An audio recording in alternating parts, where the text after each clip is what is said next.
So as most of you guys already know, Setup Wars is on a new schedule. I'm doing them every other Monday instead of every Monday. And I don't want to take up your time explaining why. For those who are interested why I'm doing this, I explain it at the end of the video. But yeah, with that said, sit back and relax and let the Setup Wars begin.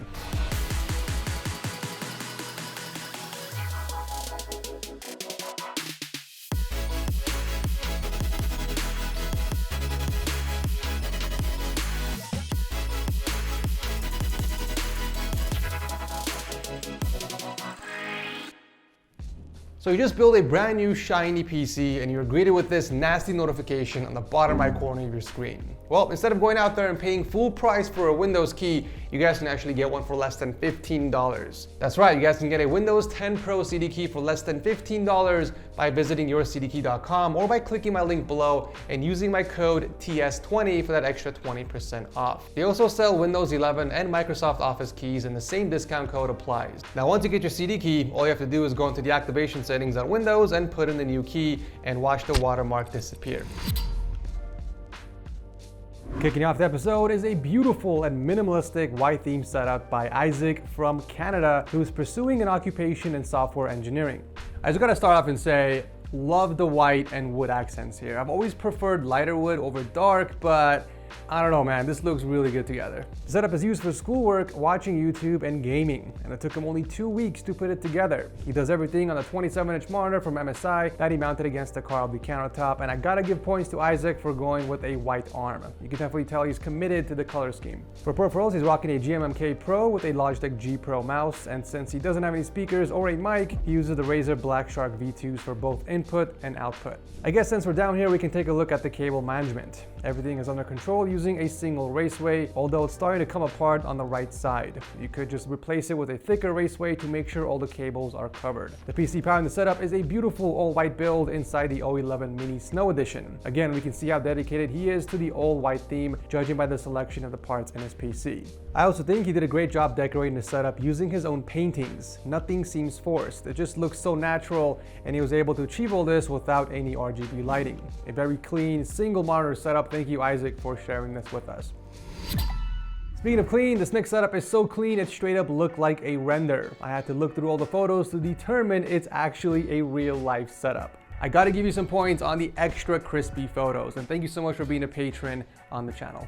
So this is Jerome's entertainment setup. He mostly uses it for movies, videos, and listening to music with some light gaming on the side. He's also an electrician from Canada, and it took him 1 year to build this setup. The first thing that caught my eye, and I'm sure a lot of yours as well, is the monitor that's baked inside the wall. It looks like a picture frame. It doesn't even look real.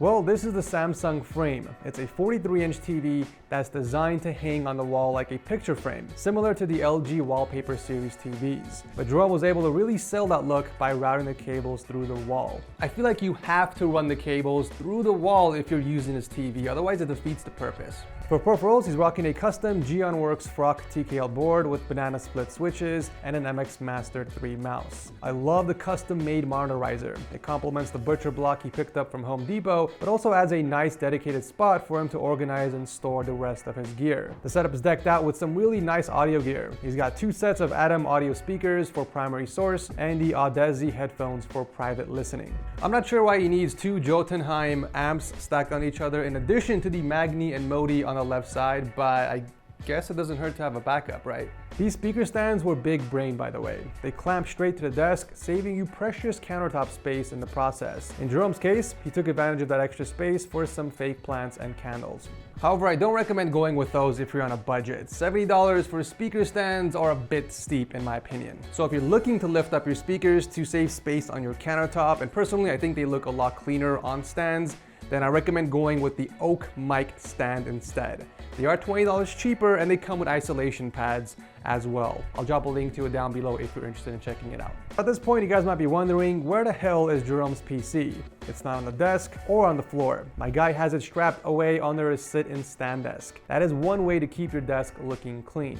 I wish I had more pictures of the cable management, but judging from this angle, he's got everything under control. What an impressive productivity setup. Thank you, Jerome, for sharing this work of art with us.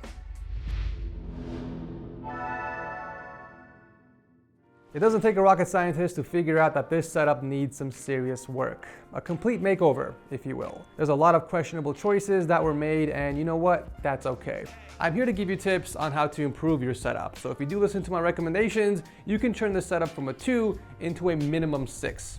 So this is Kyle's streaming setup. He's a supervisor of quality development from Arizona, but looking at this setup, I think your title should be just supervisor of development. First things first, you gotta replace the desk. It's just way too small. You don't have enough surface area for all of your gear. It puzzles me that you settle for something that size when you have plenty of wall space to go with something bigger. Personally, I think a 72-inch desk would be perfect for your setup. After that, I would pick up a triple monitor mount for all 3 of your displays, and you can use the extra space underneath it to organize some of your gear like the Go XLR.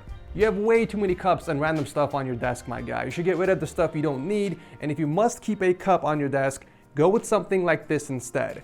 A 2-in-1 anti-spill cup that gets clamped on the edge of your desk, and this also doubles as a headphone hanger, which you desperately need. Get rid of the tripod holding up your webcam and go with a cheap clamp instead. This will also free up additional space from your desk. Now let's talk about your keyboard and mouse location now. It looks like you pushed the keyboard to the side to make space for your laptop. But what if you didn't have to constantly move your keyboard? You can pick up a nice pull-out tray and keep your keyboard on there tucked away, and if you need to use it, just pull it out. I definitely recommend keeping both your PCs on the floor since you don't have space for them on the desk, but I would recommend tidying up the wires down here. You have a cable rack that you're not even using, but I would add a few more racks since one is simply not enough. You can also use some double-sided 3M tape to stick your USB switcher underneath the desk instead of leaving it on the ground like that, and maybe even pick up a low-profile controller stand. I actually featured one of these in the last Cool Tech video. I recommend watching it as there are some really cool stuff in there that can help improve your setup as well. I'm not expecting you to make all of these changes at once, of course. This will take time, but if you do end up upgrading your setup, please come back on the show. It takes a lot of guts for you to put your setup out there to get critique, and for that, I do want to thank you for sending it in. And I really hope you do take some things away from this video.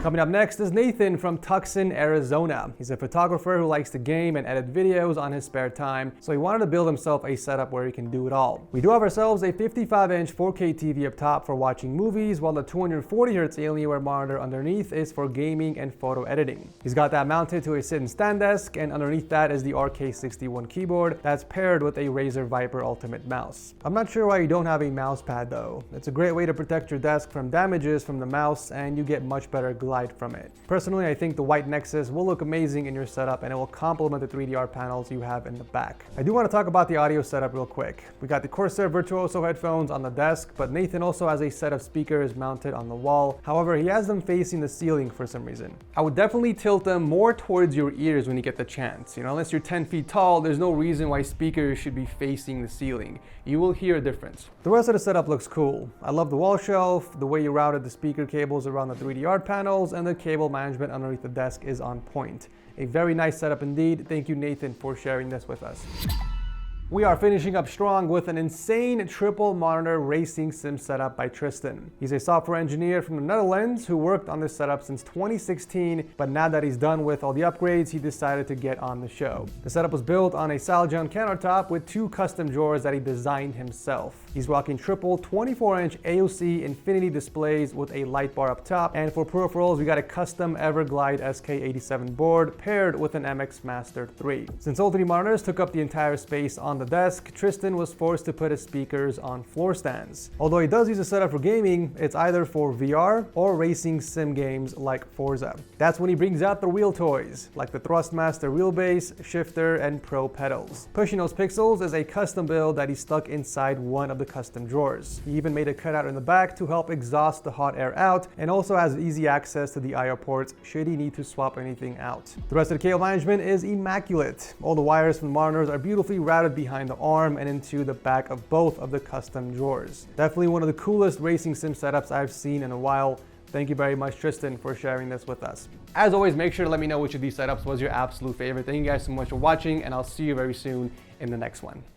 All right, so the main reason why I'm doing Setup Wars bi-weekly now is because I want to focus more on other types of content that I enjoy doing. That's not to say I don't enjoy hosting Setup Wars. It's still one of my favorite series to host on the channel, and you know, it's still the bread and butter of TechSource. It's what made the channel so popular, and for that I will always be grateful. But after doing it for more than 7 years, it starts to get a bit stale. I don't see that many new and exciting setups being showcased, and the whole point of Setup Wars is to help inspire others who want to improve their setup. So they get these really cool ideas from these awesome and unique setups. And as a result of all this, it affects the video's performance. So I decided to cut down on the quantity in order to improve the quality. This way the show remains interesting and still helpful to those looking to get ideas for their own setups. And this will also give me a week to take a break from hosting the show. So it's kind of like a win-win situation here. Now, for everyone who was looking forward to Setup Wars every single Monday, I know you're probably upset about the schedule change, and for that, I apologize. This is not a permanent change. Who knows, I could be back to doing it every single Monday later down the line, but for now, that's what's best for my health and that's what's best for the channel, and I hope you guys understand. But yeah, thank you guys so much again for your support on the channel. Thank you so much for watching, and I'll see you very soon in the next one.